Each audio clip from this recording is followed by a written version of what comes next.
एते जप तप हम कथी लाए काएलाहूँ,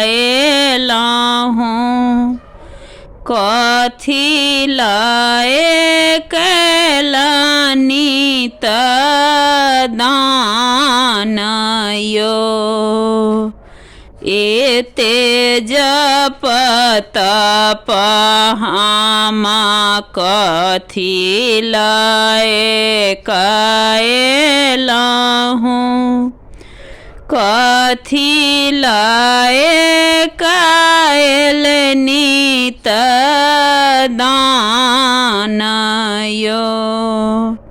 हमारो धिया के हो बड़ा होए ताहा, आब नहीं बचत परान यो।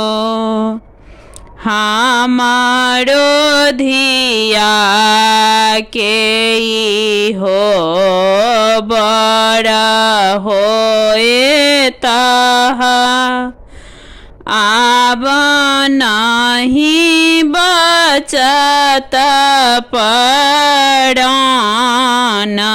यो।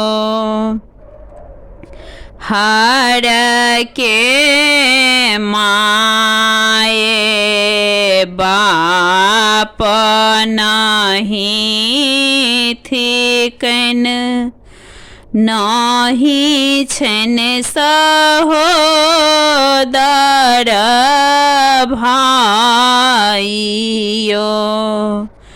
मोरा धिया जाओ सासुर जयती, बैसती कर लग जाएयो।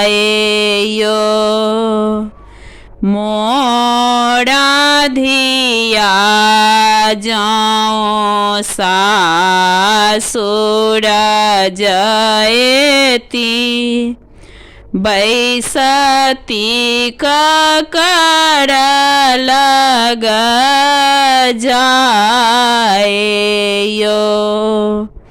घास पातलौती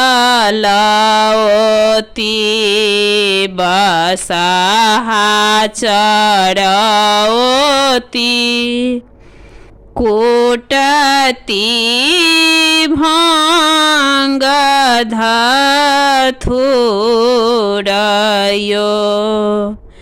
एको काल गौरी बैसियो ने पौती, रहती ठाढ़ जुड़यो।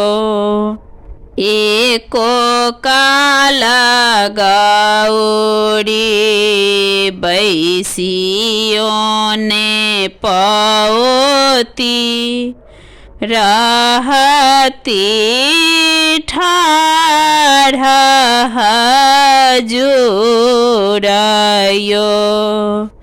भानहि विद्यापति सुनु ए मनाइनी, धीर धरु अपन ज्ञान यो। तीन लोक के हो छथि ठाकुर, गौरी देवी जानयो। तीन लोक के हो छथि ठाकुर, गौरी देवी जानायो